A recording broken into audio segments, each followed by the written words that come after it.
Le balado que tu t'apprêtes à écouter, tu peux pas l'entendre ailleurs. C'est une exclusivité. 88.3, c'est fac. Ça part ici.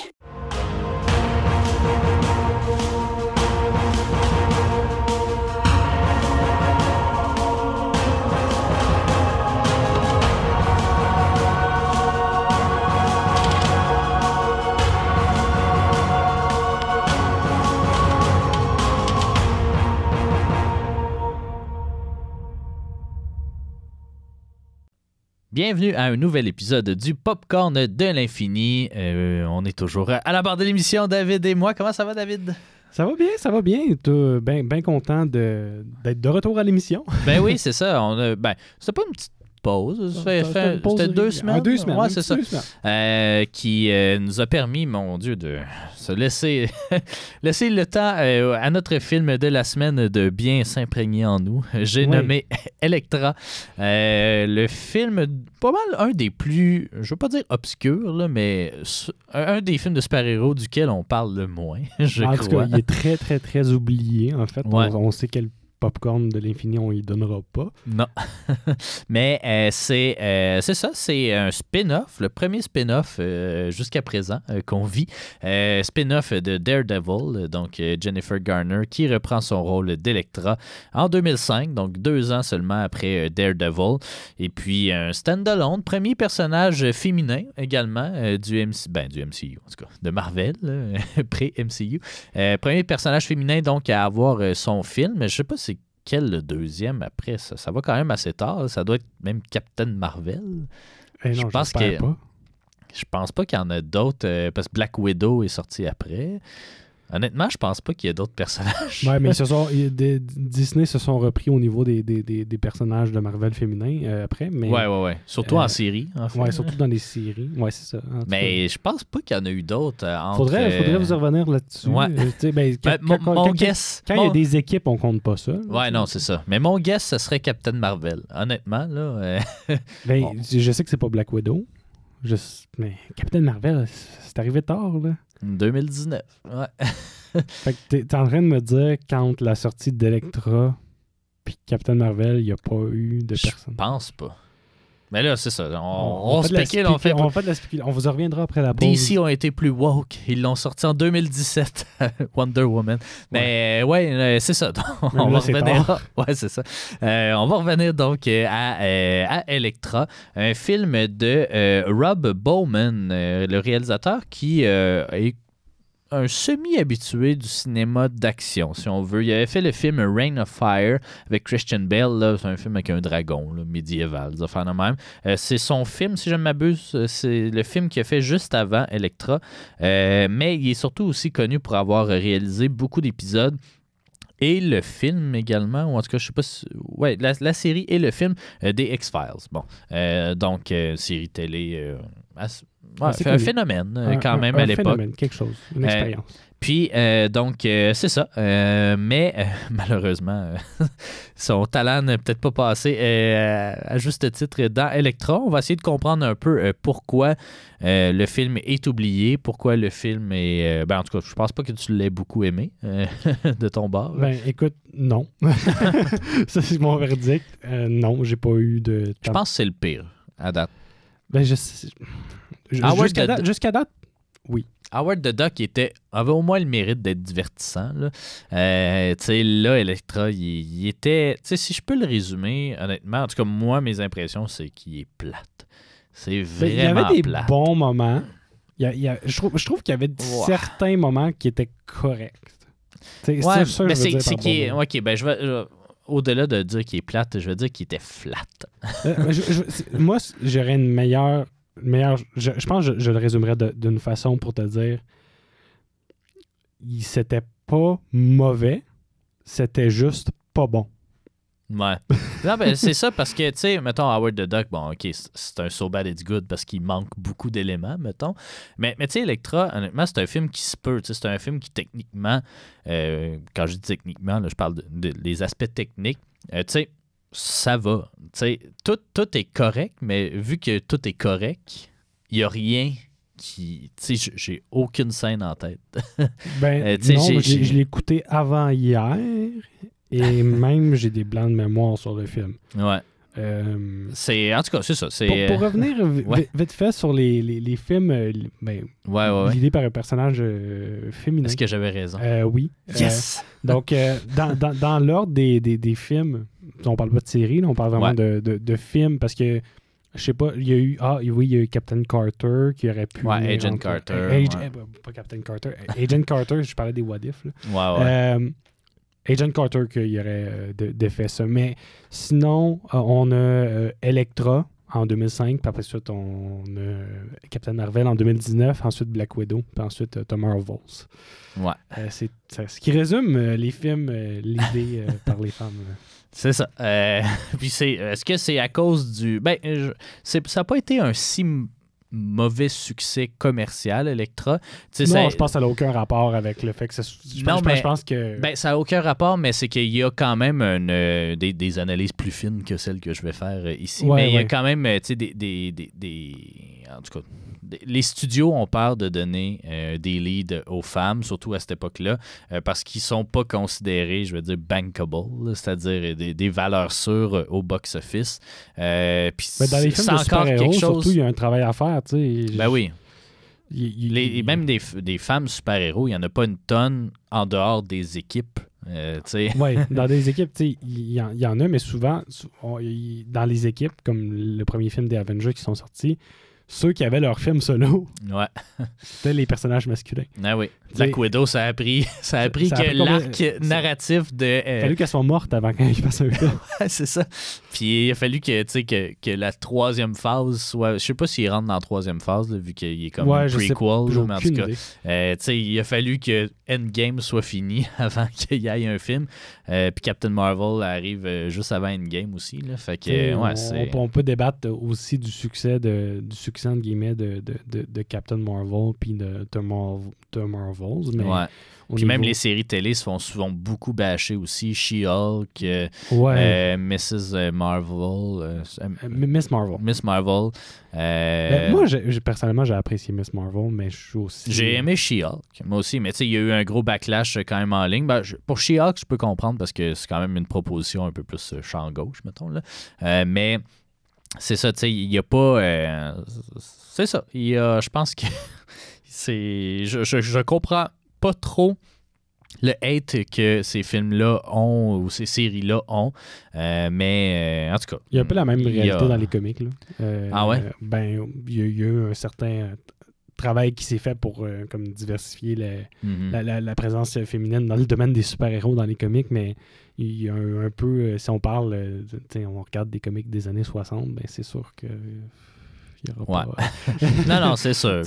Jusqu'à tout récemment, c'est pas la même réalité, mettons. Puis, mais déjà, dans les films, ça me surprend. Là, on vient d'en parler. Puis, tu vois, c'est pas quelque chose que j'avais nécessairement remarqué. Mais c'est quelque chose qu'on peut se rendre compte. Quand je dis qu'ils se sont aussi repris dans les séries, mais pas tant que ça, finalement, si on considère... Non, c'est ça. Mettons, en nombre, non.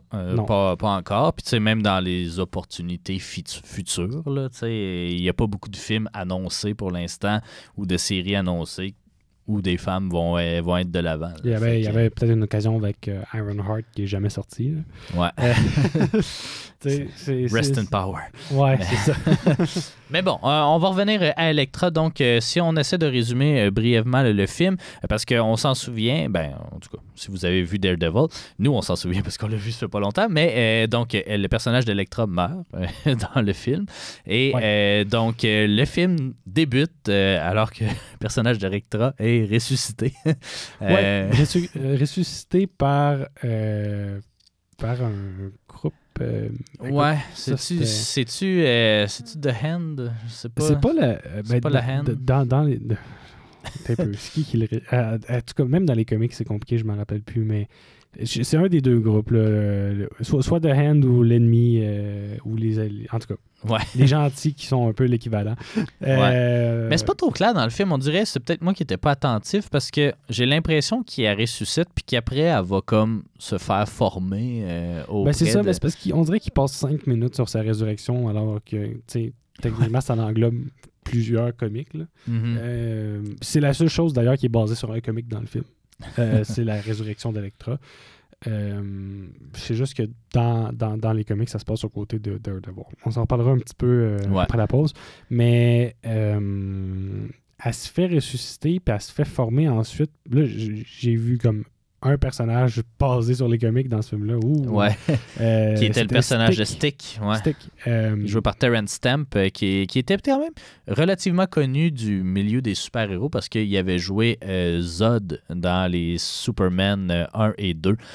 Donc, c'est les vieux Superman des années 70. Là. Fait que, puis Terrence Stamp, c'est quand même je sais pas, ce qu'on appellerait un character actor. Là, il joue toujours le troisième rôle dans un film. Il a bien joué son rôle, moi, je trouve. Ouais. Puis il y a comme une face j'ai reconnu Stick dans sa face, même si c'est pas exactement lui, là, mais j'ai reconnu Stick dans son personnage assez bien. Puis donc, une fois qu'il est résurrecté, on va en parler dans les comics tantôt, là, mais une fois qu'il est à nouveau vivante, ben là, c'est ça, elle se fait comme un peu former, puis elle devient comme une tueuse à gages. Non, mais en fait, elle se fait former par Stick puis son équipe pour être comme... Elle se fait apprendre des arts martiaux puis tout ça. Un peu du bon côté, mais elle se fait exclure de ce groupe-là. Et c'est là, ça l'arrive aussi dans les comics, et c'est là qu'elle va décider de rejoindre La Main, en anglais The Hand, qui est une organisation de ninjas un peu criminalisée, on va se dire comme ça. Ils vont être tueurs à gages, des assassins. C'est des assassins, en gros. Puis c'est là qu'elle va avoir des genres de contrats pour tuer du monde. C'est ça qu'ils font les assassins. Puis au courant du film, elle va se faire donner un contrat, ou est-ce que... je te laisse embarquer là-dessus. Là. Mais c'est ça. C'est, en gros, au départ... était dans l'organisation de Stick, mais elle s'est faite comme exclure parce qu'ils ont vu comme une noirceur en elle. Puis, ce qui est la seule chose qui est basée sur les comics, parce qu'après ça, elle rejoint La Main. Puis, Puis c'est ça, donc elle se fait embaucher au début du film pour aller tuer, ce qu'on comprend un peu plus tard, parce qu'on lui dit en fait, va-t'en à tel endroit, puis on va te communiquer qui tu dois tuer. Là, c'est comme quasiment sur une île déserte où il y a elle puis une autre personne. Fait qu'à un moment donné, on finit par comprendre que c'est cette personne-là qu'elle doit tuer, qui est le personnage qui s'appelle Mark Miller, qui est joué par Goran Vincic, et qui... Et là, avec sa fille, qui est Abby Miller. Et puis, c'est ça. Donc, puis là, en tout cas, elle décide de pas vraiment le tuer finalement parce qu'elle s'est liée d'amitié le temps d'un souper de Noël. Le temps d'un souper de Noël. Puis là, elle décide de... Le souper de Noël, le moins de Noël que j'ai vu. C'est peut-être de mon point de vue canadien, mais... tu sais... Elle va se lier d'amitié avec eux autres, puis là, finalement, elle va se retrouver à défendre cette famille-là contre La Main. Puis sa gang d'assassins ninja bizarres avec ça, des ils se font pouvoirs. attaquer par des ninjas, puis Electra défend elle seule cette famille-là. Ça résume le film. Ouais, c'est ça. Ça fait vraiment un très beau résumé qui lui rend justice, je crois. Au retour de la pause, on va approfondir un peu le personnage d'Electra et puis voir à quel point c'est pas basé sur des comics, finalement, ce film-là. Donc, on pourra répondre à certains questionnements puis parler du film. Donc, ce sera tout de suite au retour de la pause.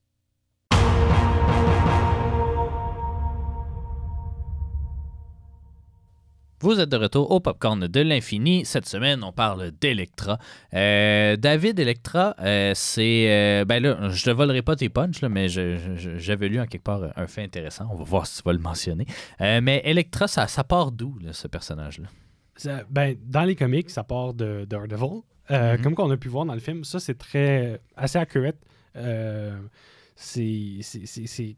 Ça va partir de l'univers de Daredevil. C'est un personnage qui va jouer avec une certaine noirceur, donc ça va pas être une super-héroïne, ça va pas être une vilaine non plus. Il va avoir un entre-deux. Va se retrouver à être assassin pour soit La Main, soit d'autres organisations. Donc c'est pas nécessairement une super-héroïne, mais ça va être quelqu'un qui va graviter autour de Daredevil. Moi, autour d'Electra, pour bien me retrouver dans le personnage, pas d'Electra. Pour bien me retrouver dans le personnage, j'ai été lire Daredevil, les numéros 168, 1981, numéro 181. Donc ça, numéro 168, c'est sa première apparition dans l'univers de Daredevil. numéro 181, c'est son combat avec Bullseye qu'on a pu discuter dans le film de Daredevil qui est adapté justement dans le film. Et j'ai été là voir ensuite ce qui est nouveau, le numéro 190, sorti en 1983, c'est sa résurrection aux côtés de Daredevil. Ça, au niveau de ça, dans les 5 premières minutes du film, c'est accurate. Ils ont réussi les 5 premières minutes, au moins. C'est vraiment... Pour vrai, j'avais espoir. Quand j'ai écouté le film, j'avais déjà lu le comic, j'ai reconnu le comic, j'ai dit, hey, ça fait du sens. Ouais. Bon, des petites différences, il n'y a pas de Daredevil. Mais à part ça faisait du sens. Puis là, après ça, ça peut prendre une débarque. Là. Ben, je vais le mentionner là plutôt que de le mentionner dans le film. C'est que, c'est pas mon fun fact, là, je le mentionnerai aussi après. Mais Ben Affleck avait tourné un caméo qui était supposé être dans le film, puis finalement qui a été retiré au montage. On expliquera un peu plus tard pourquoi il a été retiré, mais il y a eu beaucoup de problèmes d'affaires retirées. Non, mon fun fact, en fait, c'était... outre le fait que c'est Frank Miller qui a créé ce personnage-là, qui est pas mal un des auteurs les plus connus de tout, là. Il n'a pas juste écrit du Marvel. Ouais, j'ai oublié de mentionner Frank Miller, mais oui, c'est l'écrivain, le créateur d'Electra. Ouais, ce que Daredevil n'était pas. Il a adapté, en tout cas, il a écrit Born Again, puis ces affaires-là, Frank Miller, mais c'est pas lui qui a créé Daredevil. Non. Mais il a créé Electra. Mais mon fun fact, en fait, c'était que c'est le premier, jusqu'à présent, évidemment, puis pendant un bon petit bout encore, je n'ai pas le goût de reparler de Captain Marvel encore, mais c'est le premier personnage créé dans les années 80 qui a son film. Tous les autres dataient des années 70, même 60, puis plusieurs des autres qui s'en viennent aussi. Là. C'est vrai, parce que les années 60, ça a été une année de création de nouveaux personnages, mais les années 80, c'était pas une année où est-ce qu'on sortait beaucoup de nouveaux personnages. En fait, on réinventait pas mal les mêmes... On rachète des personnages secondaires. Mais dans le cas d'Electra, c'est pas juste le personnage secondaire dans Daredevil, c'est un personnage à part entière qui va être très important, qui va avoir beaucoup d'importance dans l'univers Marvel, que ce soit dans les Avengers ou quelque chose périodique, là, pas tout le temps, mais quand même, va savoir à plusieurs fois mériter sa mairie solo. Donc, il y a une série qui est sortie en 1996, si je me trompe pas, excuse-moi, 1996, j'ai lu les numéros 1, 2 et 3, puis par Peter Milligan. On le salue. On le salue. Bref, j'ai lu les numéros 1, 2 et 3 et ça se situe dans, selon moi, un très bon comic. J'ai pas... Mais c'est quelque chose. Est-ce qu'elle a eu une run longue ou ça a été... Si je me trompe pas, ça se situe au niveau d'une... c'est exactement une vingtaine de numéros. Souvent, ça va se situer autour de 20, 10, 8, mais va apparaître dans Daredevil, va apparaître dans d'autres comics. Mais donc, c'est ça. Moi, au niveau de... J'ai lu le numéro 1, 2 et 3, et c'est en fait, en 96, un peu le retour de son combat avec... un deuxième combat avec Bullseye, va retourner au lieu de l'incident où est-ce qu'elle est décédée. Puis va se battre avec Bullseye. Et c'est un des combats que j'ai trouvé qui était bien écrit. Donc ça, on parle du numéro 2. Où est-ce qu'il y a le combat, il y a des genres de flashbacks, c'est une bonne écriture. Moi, j'ai apprécié lire ce comic-là, puis sincèrement, je vais continuer à lire ce comic-là, cette run de 96, pour voir où est-ce que ça s'en va. Je suis pris dans l'histoire, je n'étais plus capable d'arrêter de lire. Ensuite, j'ai observé une série qu'on m'a conseillé, j'ai observé certains numéros de Electra Assassin. C'est une série de comics qui est un peu plus... poétique. On est plus un peu dans la tête, on a une certaine noirceur aussi, on peut voir certaines parties du passé, mais c'est au niveau de l'art puis des dessins, on adopte vraiment un style différent qu'un comic traditionnel. Va être un peu plus d'un style artistique. Pour moi, c'était super intéressant. C'est une série que je recommande aussi. Là, de quelles années? Es-tu dans les mêmes années? 1986, donc elle était avant. Était avant. C'est une série solo à part. Elle n'est pas disponible, malheureusement, c'est une série de 8 numéros, je ne me trompe pas, mais elle n'est pas disponible sur les plateformes comme Marvel Unlimited, simplement à cause des restrictions d'âge. Donc, c'est un comic qui est considéré adulte. Puis pour ne pas se faire bannir de l'App Store puis du Google Store, ils ne l'ont pas mis. Mais ça se trouve en ligne. légalement, entre guillemets. Je paye mes abonnements. Ensuite, pour me familiariser avec le personnage d'Electra, bon, ça, c'est pas nécessairement ça, c'est plus à donner qu'Electra était dedans. J'ai lu New Avengers numéro 27 puis numéro 31. Bon, je peux pas me fier... J'ai vu qu'Electra était dedans, je l'ai lu. Après ça, on se rend compte que c'est un scroll. Donc, finalement, je ne peux pas me fier sur le personnage, mais je sais que, tu sais, on est en 2007 à ce niveau-là, puis bon, Electra est encore à la tête de la main. Donc, tu vois, c'est un thème qui revient souvent. Ouais. On va se battre contre la noirceur, on va voir, Electra a un cœur. Finalement, non, c'est une espionne pour la main. Finalement, tu sais, on va vraiment avoir un compas moral qui va varier selon les écrivains pour Electra. Donc, puis, une chose qui me... Parce que, tu sais, on s'est parlé un peu du personnage. Je t'écrivais pendant que je regardais le film, puis tout. Puis, il y a comme... Elle a des pouvoirs qui sont pas nécessairement les mêmes que ceux dans le film. Là, dans le film, c'est clairement plus une ninja. Ben, tu vois... Quasiment... presciente, là, elle a comme soit des visions, mais des fois c'est juste des flashbacks. C'est la façon que c'est représenté dans le film. Je trouve que c'est mal fait. Simplement parce que Electra, dans les comics, à part dans Electra Assassin, où est-ce qu'elle a certains pouvoirs psychiques, mais dans la majorité du temps, la majorité des écrivains... Bon, avant sa mort, elle n'a aucun pouvoir. Ouais. C'est à part des arts martiaux, elle n'a aucun pouvoir. Lors de son ressuscitement, c'est quoi? Ouais, c'est ça, sa ressuscitation. Ouais, après sa ressuscitation, bon, c'est là que ça diverge selon les écrivains, mais dans 99% des cas, elle n'a pas de pouvoir autre qu'elle avait avant. Par contre, elle reste genre un peu mi-fantôme, si on peut se le dire comme ça. Ce qui reste, qu'elle a comme une certaine connexion psychique avec les autres, mais rien de spécial. Mais juste assez pour voir qu'il va y avoir un danger avant qu'il arrive. Un genre de Spider-Sense, c'est ça. Mais pas un Spider-Sense. Non, tu vas voir, c'est qu'elle va sentir qu'il y a quelque chose de mauvais avant, mais juste avant que ça arrive. Donc, c'est vraiment quelque chose de... Mais on peut soit attribuer ça à un pouvoir ou juste dire c'est parce que c'est une ninja. Mais c'est ça. dans elle pense vite. C'est ça, elle pense vite. Mais dans tous les cas, tu sais... Ça reste des pouvoirs qui sont assez minces comparativement aux autres super-héros de l'univers Marvel. On le voit un petit peu dans le film, tu sais, l'espèce de préscience, en tout cas, tu sais, qu'elle sent ce danger-là. Tu sais, il y a une scène notamment dans une maison où elle retourne voir justement la personne qui l'a embauchée de la main. Elle s'en va là avec la personne qu'elle doit maintenant protéger. Puis, tu sais, comme tu vois la caméra qui fait comme une espèce de zoom accéléré vers la gang qui est là pour les tuer. Ils ont essayé de comme démontrer ça. Moi, c'est ce que j'ai senti en écoutant le film, c'est qu'ils ont essayé de démontrer comme son esprit qu'ils l'ont tellement mal fait. Là. Ça a juste l'air qu'elle a des visions puis qu'elle voit le futur.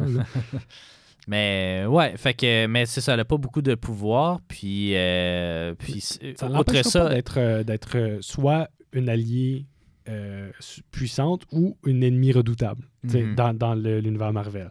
Donc, il ne va pas avoir de misère à se battre contre les Avengers, par exemple, même en étant sans pouvoir. Ce qui fait beaucoup de sens. Oui, ce qui fait beaucoup de sens. Hein? Toute une équipe d'Avengers versus Electra et ses ninjas. OK, ben aussi... est-ce que, mettons, au niveau de sa personnalité, tu dis elle est toujours un peu tourmentée, ou en tout cas, elle a un cœur, elle n'a pas de cœur. Ouais. Mais est-ce que tu trouves que le film a bien représenté sa personnalité? Parce que, tu sais, mettons, dans Daredevil, elle me semblait un personnage un peu plus... je vais dire entre gros guillemets réaliste. Là, non, mais le problème avec le film d'Electra, c'est que on parle d'un assassin qui est supposé garder toujours son sang-froid, puis dans le film d'Electra, ben, elle pleure. Ouais. Ce qui était... La seule fois qu'on la voit dans une mission, c'est une mission qu'elle décide de pas suivre. Ouais, mais c'est ça. Puis aussi, tu sais, dans les comics, c'est pas aussi clair que Electra a un cœur au premier abord, mais le but dans les comics, c'est qu'une fois que tu commences à lire les comics, tu commences à apprendre qu'Electra a un cœur, tu découvres qu'Electra a un cœur, mais ça prend du temps. Puis dans le film, ben, ils ont essayé de prendre un raccourci scénaristique qui est comme on va mettre un enfant, puis on va faire en sorte qu'elle protège l'enfant. C'est une femme, elle doit aimer ça, s'occuper d'enfants. C'est ça, quasiment un peu les raccourcis qu'ils ont fait. C'était vraiment un méchant raccourci scénaristique de juste y pitcher un enfant dans les bras puis dire ben, OK, tue un enfant. Puis là, elle va dire non. C'est comme. C'est pas quelque chose qui est comic accurate, mettons, selon moi. Là. Selon moi, c'est un raccourci pour expliquer comme plusieurs années de comics, puis voir que, au fond, Elektra, c'est pas une mauvaise personne. Ouais. Mais c'est parce que ça part un peu ça. Tu sais, mettons, je pense que le public moyen ne connaissait pas vraiment Elektra. Là. Ouais, ben, puis il y a aussi ce facteur-là. C'est que moi, là, mon référent d'Elektra, quand je m'en vais dans un magasin où est-ce qu'ils vendent des comics, là, je vais pas avoir tendance à acheter des comics avec Elektra dessus. Puis ça c'était ma tendance avant de devoir les lire pour cette émission-ci. Mais tu vois, j'avais toujours une tendance à... Quand je pensais à Elektra, je pensais au maudit film poche. Au maudit film poche. Ouais. Juste à ça. Puis je me disais... Juste comme ça, j'avais comme un biais de juste contre ce comic-là. Puis en le lisant, ben, je me dis, c'est un bon comic. C'est un bon comic, puis quand il y a des bons écrivains, ben, tout dépend de l'écrivain, ça dépend des runs aussi. J'ai pas lu tous les comics Elektra, mais je peux dire que comme de ce que j'ai lu, ben, c'est intéressant. C'est intéressant, puis je vais continuer à le lire, puis ça n'a rien à voir avec le film poche. Ouais. Fait que, tu sais, j'ai l'impression que le film fait des dommages à la réputation d'Elektra. Bon, on le voit aussi dans le terme de ces séries solo. Sont de moins en moins longues. Ouais. Elle est de plus en plus reliée à d'autres personnages, mais ces séries solo sont de moins en moins longues parce que tout ce qu'on peut... en tout cas, là, je fais de la spéculation, mais moi, je peux dire que si la série d'un personnage est de moins en moins longue, c'est un signe que le livre se vend de moins en moins bien, tout seul. Ouais. Donc, les gens... Mais tu sais, c'est ça, c'est que le film prend pour acquis, on dirait qu'on sait que c'est quelqu'un de très... Tu sais, attends, c'est un film de super-héros. Puis on est supposé vouloir être du bord du super-héros. Puis, tu sais, c'est ça qu'on finit par faire par la force des choses, parce que rapidement, on comprend qu'elle a un cœur. Mais tu sais, on ne sait pas en s'embarquant là-dedans que c'est une anti-héros. Mettons. Non, on le sait pas. En fait, les gens comprennent pas pourquoi elle travaille pour la main. C'est ça, puis dans Daredevil, elle n'est pas une anti-héros, même si on comprend qu'elle se bat contre Daredevil, mais à part ça, tu sais, c'est tout un facteur. Juste un élément important à savoir pour comprendre. Ce que je veux dire, c'est que pour pas prendre de raccourcis scénaristiques, mettons, dans le comic de 1996, ce qui se passe, c'est que va se battre avec Bullseye et durant son combat, il va y avoir de la destruction, puis la destruction va tuer... Il y a une fille avec son père, puis ça va tuer le père d'une jeune adulte. Puis elle va être fâchée et va vouloir s'en prendre à Elektra. Un peu comme qu'on a vu dans le film de Daredevil, où est-ce que Elektra perd son père, puis elle décide de se fâcher contre Daredevil.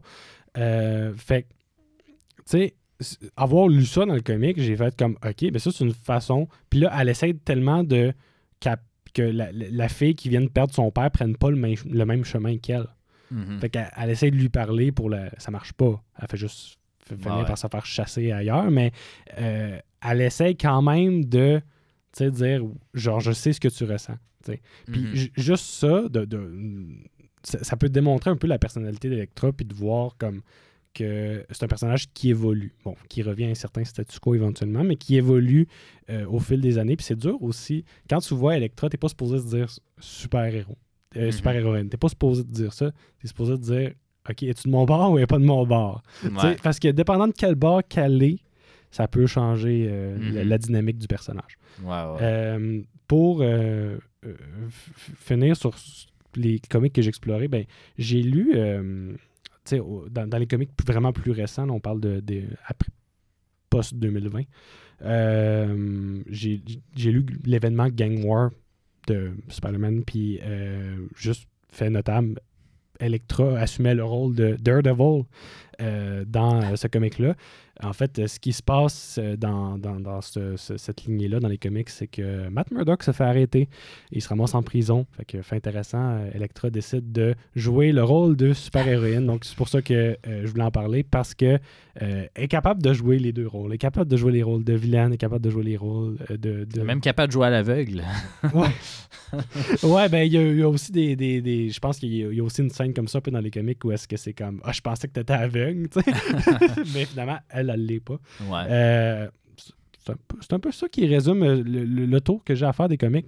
Le film se base pas du tout sur rien dans les comics que j'ai pu observer puis que j'ai pu trouver non plus. Il y a certaines fois où est-ce que on va mettre Elektra avec des enfants, mais pas dans la dynamique du film. On sait que c'est une invention totale, pas juste pour le film. Juste, comme je disais, un raccourci scénaristique pour montrer qu'elle a un cœur. Ouais, ben c'est ça. Puis j'ai l'impression que il n'y a pas vraiment de lore. Tu sais, mettons, il y a le personnage de Stick, là, de Terrence Stamp, que tu disais qu'il est dans les comics, mais que c'est à peu près le seul qui est là. Mais tu sais, je l'ai pas vu assez non plus. J'ai pas vu quelque chose. C'est ça. Il joue au pool. Puis, Stick, c'est un peu comme la confiance d'Elektra dans les comics, ben, dépendant du comic, là, parce que ça change au fur et à mesure. Là. Je sais pas. Je prétends pas avoir lu les je sais pas combien de comics d'Elektra, mais ben c'est ça, il est vraiment voir plus. Mais c'est ça, il est vraiment pas là. Puis tout ce qui nous reste, c'est des personnages un peu anonymes. Là, même Mark Miller, là, le personnage du père, il est un peu plate à suivre. Il sort de nulle part, puis c'est un peu monsieur, madame, tout le monde. Ouais, c'est ça. c'est vraiment ça. On sait-tu qu'est-ce qu'il a fait pour être poursuivi par la main? Il y a une scène à la fin du bar où il l'explique. Mais je m'en rappelle même plus. C'est ça, je m'en souviens même plus. Hey, on est bien préparé pour le podcast. Je l'ai écouté avant hier. C'est un peu un signe de la qualité du contenu que j'ai écouté. Ouais, exact. Puis, tu sais, même les vilains, ou en tout cas l'espèce d'équipe de la main, que la main va former pour aller les tuer, tu sais, sont tous un peu... Il y a le personnage, là, comment il s'appelle? Typhoïde, c'est ça son nom? Typhoïde, c'est ça. Elle, apparemment, aussi est d'un comics, mais ils sont tous un peu anonymes. Puis, vu qu'ils font des arts martiaux, ils sont asiatiques aussi. Fait que ça va avec. Mais c'est ça, tu sais, il n'y a aucun acte. Tu sais, même au-delà des personnages utilisés, même les acteurs sont poches, là. Et c'est pas qu'ils sont poches, c'est qu'ils sont juste flats, sont juste corrects. Tu sais, justement, le personnage de Mark Miller, il a une face d'homme blanc moyen, tu sais, puis il est blanc, mais en tout cas, il est serbe, là, clairement, à voir son nom. Tu sais, tout le monde est comme archétypal, puis on sent que Jennifer Garner, qui est clairement la meilleure actrice là-dedans, tu sais, autant dans Daredevil, elle avait comme une énergie, elle avait quelque chose, là, elle a juste l'air comme absente. Ouais, c'est ça. Ben, elle était obligée, c'est un peu pour ça, elle était obligée contractuellement de faire ce film-là.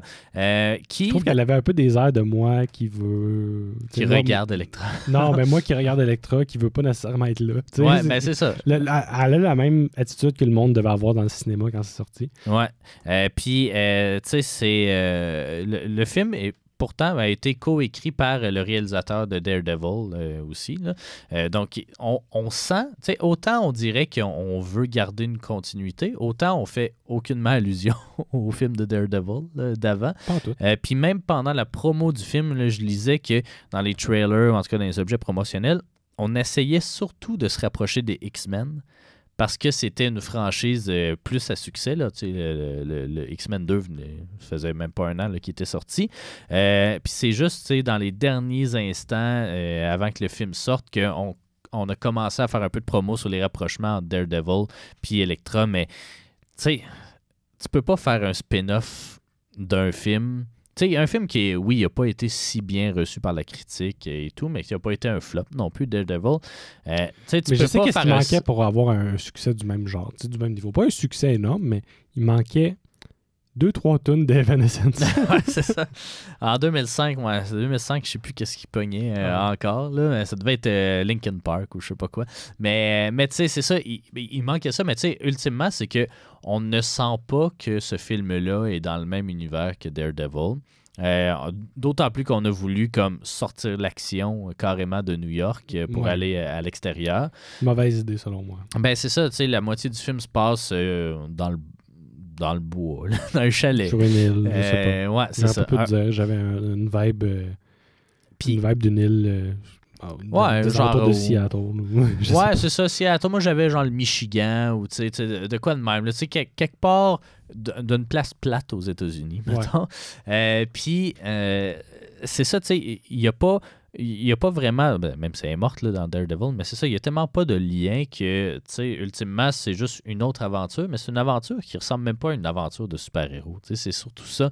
Puis, tu sais, avec Elektra, ben, tu t'attends à... Je sais pas, c'est comme sorti aussi la même année que d'autres films un peu bizarres de super-héros. Tu sais, il y a eu Catwoman, qui était vraiment pas très bon, là, ça, c'est DC, évidemment. Il y a eu, je me souviens, genre, Aeon Flux.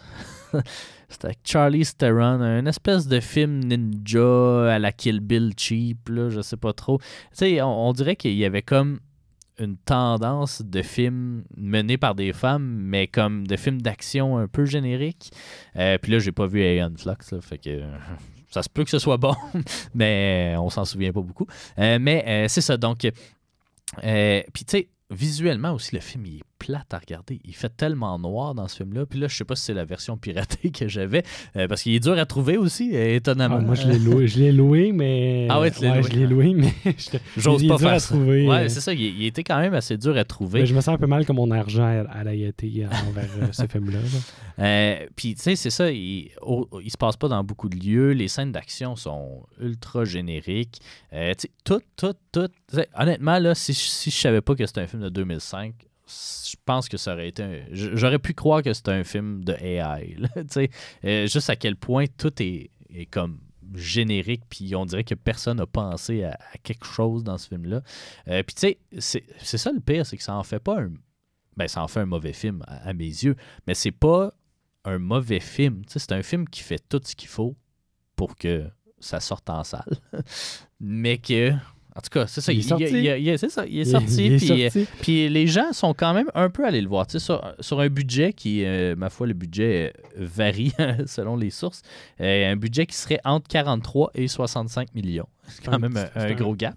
C'est un petit budget ou c'est un gros budget? Ça? Ben, c'est le calibre de... C'est moins que Daredevil. C'est à peu près comme Blade 1 ou 2. Le 3, je pense qu'il a coûté 65, là, fait qu'on est plus dans la haute fourchette. Les X-Men sont autour du 80, 70-80, dépendamment de quel. Fait que tu sais, c'est un plus petit budget, mais c'est pas un... C'est pas une excuse, hein? Non, c'est pas une excuse, d'autant plus que, tu sais, à part, mettons, le personnage qu'il y a comme un corbeau là, qui se promène, puis qu'à un moment donné, il y a comme une murale, puis là, le corbeau, il sort. Tu sais, il n'y a pas beaucoup d'effets spéciaux, mettons, dans ce film-là. Fait le budget est allé dans, j'imagine, les cachets, puis les décors, mais pas les writers, certains. Mais c'est ça. Donc, le film a fait 57 millions. Fait que, tu sais, il n'est pas rentable parce que tu considères que le film est rentable après 2, des fois même 3 fois son budget, parce que dans le budget, il n'y a pas le budget promo, qui a dû être gros parce que on s'attendait, en tout cas, on essayait de capitaliser un peu là, sur le succès des films de super-héros. Mais c'est ça, 57 millions non plus, c'est pas 5 millions sur un budget de 60. Là, ils ont quand même fait un peu d'argent. Les gens sont un peu allés le voir. Par curiosité, j'imagine. Les fanboys, en se disant, c'est comme un spin-off ou la suite de Daredevil. Ouais. Peut-être qu'on s'attendait à ce qu'il y ait Daredevil, je sais pas trop. Mais c'est ça. Fait que... Je sais même pas comment... Tu sais, c'est ça le problème, c'est que clairement, je suis pas capable d'y donner beaucoup de qualité. Mais je suis pas capable tant que ça de parler de ses défauts. À part parce que c'est ça, c'est juste plate. Mais c'est pas un mauvais film. Non, mais c'est pas un mauvais film. C'est pas un bon film. C'est pas un mauvais film objectivement, mais j'ai vraiment pas aimé ça. Puis, tu sais, j'étais fâché un peu. Puis, tu sais, il y avait des bons éléments, tu sais, au début. Même, j'étais content, tu sais, il y avait Jason Isaacs, là, qui se fait tuer dans la première scène, là, mais qui est Lucius Malfoy dans les Harry Potter, qui, cette année, a eu un petit regain de popularité parce qu'il joue dans cette nouvelle saison de White Lotus. Tu sais, c'est un acteur quand même assez connu. Il est là, tu sais, la scène se veut un peu comme un James Bond, une espèce de scène qui n'a pas rapport au début, puis qui est... c'est ça. Puis ça allait, tu sais, tout allait, mais... plus les scènes s'enchaînaient, puis plus je perdais de l'intérêt, j'étais comme, ça avance pas, il n'y a rien qui se passe de plus. Tu sais, entre ça, puis, mettons, adapter juste un retour à New York, là, résurrection, combat contre Bullseye, puis ensuite tu rapportes la main. Comme tu commences avec un combat contre Bullseye pour comme clore Daredevil, un peu comme dans le comic des années 90. Puis après ça, tu t'introduis la main, puis là, c'est les vilains. Puis pourquoi ils n'ont pas fait ça? Ouais, il y aurait moyen que ça coûte moins cher. Ben, pas moins cher, mais ça coûte pas plus cher, nécessairement. Je sais pas. Je comprends pas pourquoi ils n'ont pas fait ça. Ben, c'est ça. Je sais pas. Honnêtement, il y a beaucoup de points d'interrogation. Puis, tu sais, le réalisateur, c'est plein, entre guillemets, de deux choses. Bon, premièrement, c'est que le studio... Ben, lui, il voulait faire ce qu'on appelle un R-rated movie, fait qu'un film un peu plus violent. Je me souviens plus si Daredevil, il était considéré R-rated. Je pense que oui, là, mais en tout cas, pour un public 18 ans et plus. Puis finalement, ben, les studios ont pas voulu, ont voulu faire un PG-13, fait qu'ils ont coupé beaucoup de scènes d'action, ils ont coupé beaucoup de violence, tu sais, qu'on pourrait s'attendre d'un film sur des ninjas, là, on s'entend. Ouais. Fait que ça n'a pas aidé. Bon, après ça, il y a eu plein d'autres coupures ici et là au montage, en fait, le réalisateur qui a dû hacher son film un petit peu pour rendre ce produit final-là, qui ressemble quasiment à... Tu sais, honnêtement, là, t'enlèves les scènes d'action, puis je pense que c'est comme un mélodrame. Un genre de téléroman. Tu sais, c'est genre, mettons, penser à l'histoire, ben, téléroman, ouais. Mais tu sais, penser à l'histoire, tu sais, classique de, mettons, une femme qui vit seule, puis elle rencontre un père veuf, puis une fille, puis comme, qui a une fille, puis ils vont finir par se rassembler et avoir une famille. Former une famille. Tu sais, c'est un peu quasiment cette storyline-là tout le long, mais avec des scènes d'action vraiment espacées les unes des autres aussi, là. Et je pense qu'il y a à part la scène d'intro, là, je pense qu'il y a une scène d'action dans les 45 premières minutes. Tout le reste, c'est comme un mélange de blabla, un mélange de faux suspense qu'on se fout un peu, puis des flashbacks. Des flashbacks tout le temps. Aux 5 minutes, il y a un flashback. Ils ont des flashbacks là-dedans. C'est ça, c'est quand... Je sais pas s'ils disent de pas faire ça. Là, je sais que maintenant, mettons, dans les écoles de cinéma, ils disent OK, lâchez la narration. C'est un peu cliché, mais pour vrai, il y en a dans les comics des flashbacks, là, puis en masse, mais c'est pas... C'était utile, les flashbacks en temps normal. Ben, c'est ça. Ici, c'est comme... C'est des flashbacks inutiles. Là. C'est comme... Ça vient enfreindre ce qu'il dit. Non, il parle pas nécessairement de flashbacks à l'école. Juste... Il y a beaucoup le show don't tell. Fait que ça fait du sens de mettre des flashbacks, mais là, c'est parce qu'ils n'ont rien à montrer. Mais non, c'est ça. Puis moi, je trouvais que c'était vraiment confus parce qu'à ma conception, là, tu sais, je savais pas, moi, avant de lire les comics, que Elektra gagne une partie, entre guillemets, de ses pouvoirs une fois qu'elle est morte puis qu'elle revient à la vie. Ouais, ben ça, tiens, encore là. Moi, c'est parce que les pouvoirs ou c'est... Juste le fait qu'elle est ninja, je sais pas. Mais tu sais, c'est ça, c'est que moi, mettons, ma conception, c'était, ben, dans Daredevil, Elektra est là. Elle s'appelle Elektra, bon, c'est son vrai nom aussi. Elle n'a pas d'alias, c'est comme Daredevil, mais bref, elle sait se battre là, puis elle a l'air... Tu sais, elle a l'air d'avoir ses pouvoirs, peu importe ce qu'ils sont. Elle a l'air de les avoir dans Daredevil. Fait que je comprends pas comment ça, dans Elektra...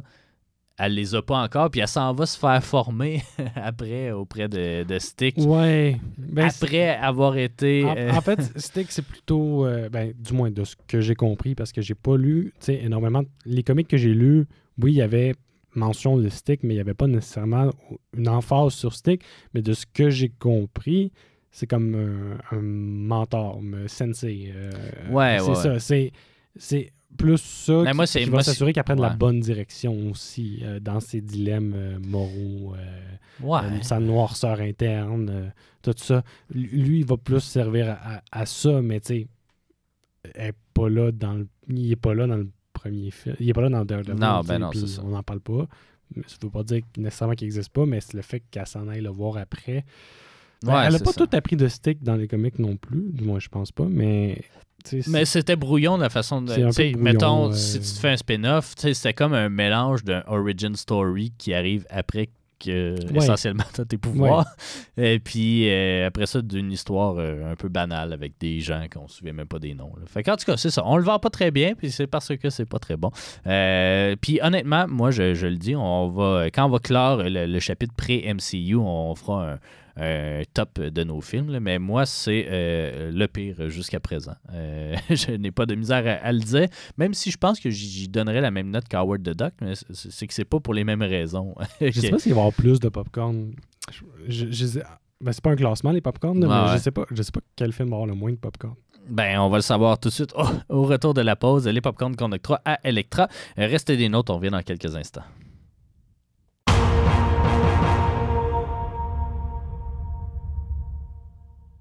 Vous êtes de retour au Popcorn de l'Infini et c'est le temps d'octroyer nos popcorn à Electra, donc ce film de 2005. Rappelle-nous, David, ces popcorn. Oui, ben, comme à l'habitude, je vais vous rappeler un peu les popcorn qu'on a créés pour, pas noter, mais donner des points selon des éléments importants des films. Puis les éléments sont tels qui suivent. Donc, on a le popcorn de l'espace qui est l'importance du film avec le MCU, l'univers cinématique Marvel. Ensuite, on a le popcorn de la réalité, donc le réalisme du récit. Ensuite, on a le popcorn du pouvoir, la qualité des scènes d'action puis des effets spéciaux. On a le popcorn de l'âme, le respect de l'âme du matériel source. Dans ce cas-ci, on parle de comique. Le popcorn de l'esprit, le fun factor, le bon scénario. Est-ce qu'on a eu du fun à regarder ce film-là? Et le popcorn du temps, le dernier, qui est est-ce que le film est intemporel? Est-ce qu'on va en garder un souvenir? Donc, commençons au début avec le popcorn de l'espace. Est-ce que c'est un film qui a une importance avec le MCU? Ironiquement, c'est quasiment un des personnages principaux parce qu'on ne l'a pas mentionné jusqu'à présent, mais en tout cas, on l'avait mentionné pour Daredevil, là, c'est qu'il est rendu canon à cause de Deadpool et Wolverine, sorti en 2024. En fait, si je ne me trompe pas, c'est Electra a rendu Daredevil canon. Oui, à cause de ça. Mais mettons des 4 personnages qu'on ramène dans il y en a plusieurs qu'on ramène, mais dans l'équipe de 4 là, qui inclut Gambit, Blade et la petite fille dans Logan. Tu sais, Electra, c'est celle qui prend le plus de place, mettons, dans cette équipe saugrenue. Ouais. Mais est-ce qu'elle est pour autant importante dans le MCU? Je ne crois pas. Moi, je pense que son film, en tant que tel, si on parle du film, n'a pas eu tant d'impact que ça. Mais si on parle de sa présence dans... je sais pas. Moi, je donnerais pas. Moi, je donnerais pas non plus parce que son film n'a pas eu d'impact sur les films de super-héros en tant que tel. Et il a été oublié. Puis quand il est revenu, oui, mais le rendu là, c'est un autre film. Mais je trouve que c'est ça, elle a quasiment une meilleure personnalité dans Deadpool et Wolverine que dans son propre film, là, ce qui en dit long peut-être sur la qualité de son film. Je pense qu'on ne lui donnera pas ce popcorn-là. Au niveau du réalisme du récit, donc le popcorn de la réalité, est-ce que c'est un récit qui est réaliste? Moi, je pense que de se faire ressusciter plusieurs... je sais pas c'est combien de temps qui passe entre le moment où elle meurt et qu'elle est ressuscitée. J'ai aucune idée, mais pas assez longtemps. C'est ça. Dans ma tête, ça semblait long, mais... mais quelques années, si on parle des films, mais... tu sais, si on oublie ce bout-là... Même à ça. Ouais. C'est pas... Ouais, c'est pas tant... Moi, c'est le facteur dont on t'envoie sur une île déserte, puis t'es comme... OK. Puis il y a personne qui réalise qu'elle vient de s'installer là. Ah oui, à un moment donné, il se doute que... Ah oui, c'est ça. Il raconte qu'il se doutait qu'Electra était là pour les tuer. Mark Miller, là, il raconte ça. Puis même pourquoi il l'invite à un souper de Noël, je comprends pas cette partie-là. Ouais, non, c'est ça. Puis, tu sais, même au début du film, elle insiste plusieurs fois sur le fait qu'elle veut pas prendre un autre contrat. Puis là, il fait juste dire « Ouais, mais c'est beaucoup d'argent. » Puis elle est comme « Non, j'en veux pas de ton contrat. » Mais combien d'argent? Puis il dit 2. Puis je pense que ça veut dire 2 millions, I guess. Je sais pas trop. Ouais, juste puis là, il est comme $2. OK. Puis là, c'est comme... Tu sais, elle vit dans une baraque, là, qui vaut vraiment cher. Est-ce que vraiment elle a besoin d'argent à ce point-là? Là? C'est comme... tout ton film repose sur un contrat que tu voulais pas, puis que, en tout cas, c'est... j'y donnerais pas, mais ultimement... Elle a-tu eu son argent? Sûrement pas. Je pense pas. Mais tu sais, ultimement, le film est pas pas si irréaliste que ça, parce qu'il se passe rien, puis limite, c'est plus proche de la vraie vie que d'un film de super-héros, mais c'est ça, tu sais, le contexte dans lequel il s'insère se veut un peu plus réaliste, mettons, mais l'histoire, c'est ça, ça fait pas de sens dans cet univers-là. Là. Fait que, moi, j'aurais tendance de pas y donner, mais je me dis, est-ce que je m'acharne sur ce film-là? Ouais, on y donne pas. On y donne pas. OK. Au niveau du pouvoir, la qualité des scènes d'action et des effets spéciaux, bon, faut le dire, j'ai apprécié certaines scènes d'action. C'était pas gênant. Tu sais, c'était pas mauvais comme scène d'action. Mais les effets spéciaux, c'était pas marquant. Il n'y avait pas beaucoup d'effets spéciaux. Tu sais, ceux qui étaient là étaient corrects. Je trouve que ça prend quand même du temps avant que, mettons, elle se batte avec ses armes, là, tu sais, qui sont des sailles, tu sais, on la voit pas beaucoup. Je trouve ça dommage. Est-ce que ça veut dire que c'est pas des bonnes scènes d'action? Pas nécessairement. C'est les scènes qui ont coupé pour pas que ça soit 18 ans et plus. Tu sais, je serais curieux de voir une version 18 ans et plus. Tu sais, si on veut, on peut y donner un demi-popcorn, là, mais j'y tiens pas plus que ça parce que il y en a tellement pas beaucoup. C'est pas... Je trouve pas qu'ils sont de qualité. Je pense pas que... On est dans la même situation où est-ce que c'est pas mauvais, mais c'est pas bon non plus. Ouais. On y en donne pas. On y en donne pas. Au niveau de l'âme, le respect de l'âme du matériel source, bon, ça c'est un nom catégorique pour moi, simplement parce que on s'est pas basé sur rien. Puis il y a une grande différence entre les comics et le film, c'est que les comics sont le fun à lire et que le film est poche à écouter. Fait que non, pas de popcorn pour... Est-ce qu'il va en avoir? Au niveau de l'esprit, est-ce que tu as eu du fun à regarder ce film-là? Non. Aucunement. Non plus. Ça a tout pris pour que je le finisse. Là. Puis j'en écoute des films de marque dans une année. Là, puis, Ouais, mais des fois, je peux apprécier un certain navet, mais même lui, j'ai pas eu de fun à l'écouter. Mais non, c'est ça. Il y a des navets qui sont le fun à écouter. Là. Mais il était pas le fun à regarder. Puis, tu sais, il était tu sais, j'ai pas eu de fun, mais c'était même difficile à regarder, je trouvais, parce que tout se passe dans le noir. J'ai pas eu cette difficulté-là. Bon, c'est sûr que j'avais pas la version piratée. Ouais, c'est ça. Non, mais... J'étais en 340p, mais non, mais tu sais... J'ai pas eu... Je trouvais qu'au niveau artistique, il n'y avait pas grand-chose. Puis tu sais... Je l'ai écouté tout d'un coup. Puis pour moi, c'est spécial. Pour toi, ça doit pas être super... Maintenant... Étant père, peut-être. Ouais, c'est ça. Mais, c'est rare que j'ai le 2 heures, mais celui-là, je l'ai écouté d'un coup. Moi, la réalité, c'est que pendant mes études, je l'écoute. Je devrais pas faire ça, mais j'écoute les films par coup de 30 minutes. T'sais. Puis ce film-là... C'est pas des séries. Ouais, non, mais... Garde ça pour les séries. Ce film-là, je l'ai écouté au complet. Fait que je me dis qu'à quelque part, il était écoutable. T'sais, sinon, j'aurais pas été capable. Mais j'ai pas eu de difficulté à l'écouter. Mais moi, je trouvais fun? Moi, je trouvais qu'il était sombre. Puis, ça veut rappeler peut-être les ninjas. En tout cas, clairement, un ninja, t'es pas mal plus efficace quand il fait noir que quand il fait jour, là, pour te faufiler sans que les gens te remarquent. Mais je trouvais qu'il était pas si soigné que ça sur le plan artistique. Qu'il n'y avait pas de choix vraiment. Il y avait surtout des choix scénaristiques auxquels je n'adhérais pas. Mais il était pas beau. Mettons Daredevil, autant il y a des effets spéciaux qui ont mal vieilli. Non, autant il y avait quelque chose... C'est parce que c'est la nuit. Oui, c'est ça, c'est la nuit, mais il y avait quelque chose quand même d'un peu artistique. On peut aimer ou pas, mais il y avait une réflexion plus que là où ils ont loué un Airbnb, ça n'existait pas. Ils ont loué un chalet. Puis, c'est vraiment plate parce qu'il y avait tellement de moyens de faire de oui, c'est ça. Ouais. Il y avait les matériels sources, comme utilisés là. Ouais. Il y avait tellement moyen de faire quelque chose de bon, puis ils l'ont pas fait. Fait qu'on y donne pas. On y donne pas. Mais si vous voulez y donner un demi? Non, je lui donne pas. Okay, puis, c'est bon.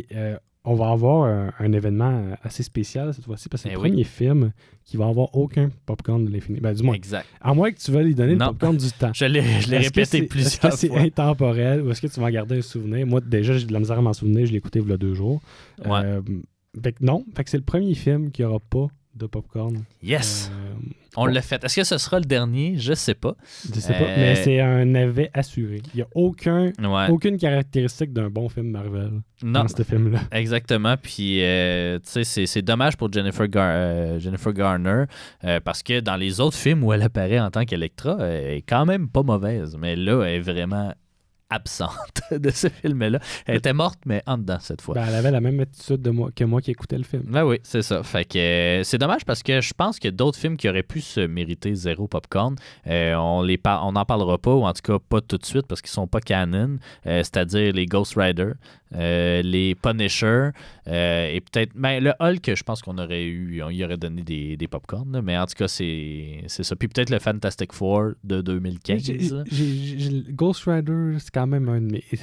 Le problème avec Ghost Rider, c'est que étant jeune, j'écoutais Ghost Rider, puis j'étais comme, wow, des flammes, puis une moto. Ouais. Fait que peut-être qu'au niveau des effets spéciaux, je ne l'ai pas revu. Là, ça fait longtemps. Ça a soit très bien vieilli ou c'est rendu cringe.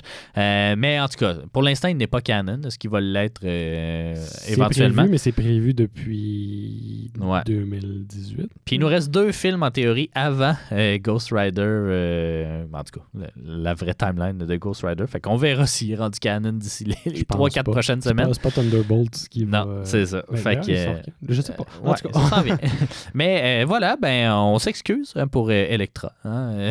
C'est probablement un épisode à la hauteur du film. Normalement, on vous conseille d'écouter les films avec nous. Mais celui-là, vous pouvez le sauter. Ouais, on vous en tiendra pas rigueur. Puis voilà, le prochain, par contre, peut-être qu'il y a un peu de potentiel. Moi, j'en garde quand même un relatif bon souvenir, même s'il n'est pas il n'a pas été si apprécié que ça, je crois. C'est le film Fantastic Four, donc qui sort en 2005. J'ai bien hâte de le voir. Il y en a 2 aussi. Le 2, je ne l'ai pas vu, mais le premier, je l'ai vu quand même souvent là, quand j'étais jeune. J'avais 12 ans. Fait que j'avais exactement l'âge. Il est sorti en 2005, mais moi, je me rappelle... écoute, j'ai écouté ce DVD-là, j'étais en maternelle. Je me souviens, ça va peut-être te vieillir un peu. Ouais. Là. J'ai écouté ce DVD-là, j'étais en maternelle et j'ai adoré ce film-là, mais je tripais sur ce film-là. Et j'ai hâte de le réécouter parce que je ne l'ai pas réécouté depuis. OK. Avec tes yeux d'adulte. Oui, avec mes yeux d'adulte, peut-être que j'aimerais. Ça doit pas être un si mauvais film que ça. Sinon, faites un 2, d'habitude, c'est souvent le gage que comme le premier était pas pire. Ouais. Mais quand ils n'ont pas fait le 3, tu sais que c'est parce que le potentiel était épuisé. Souvent, le troisième film d'une trilogie, du moins de Marvel, c'est comme une malédiction, c'est mauvais. Ouais. Je sais pas, on verra. Ouais. Mais... On verra. Mais puis ça sort. Notre épisode va sortir pas mal, probablement en même temps ou pas trop loin du reboot qu'ils vont faire du MCU de Fantastic Four. Fait que c'est ça. Le prochain épisode sera donc Fantastic Four. Merci beaucoup d'avoir été à l'écoute du Popcorn de l'Infini. Merci beaucoup, David. Ben, merci. On te laisse aller finir ta run de Elektra en comics parce que c'est meilleur en comics qu'en film. Vraiment. Merci et au prochain épisode, on parle de Fantastic Four.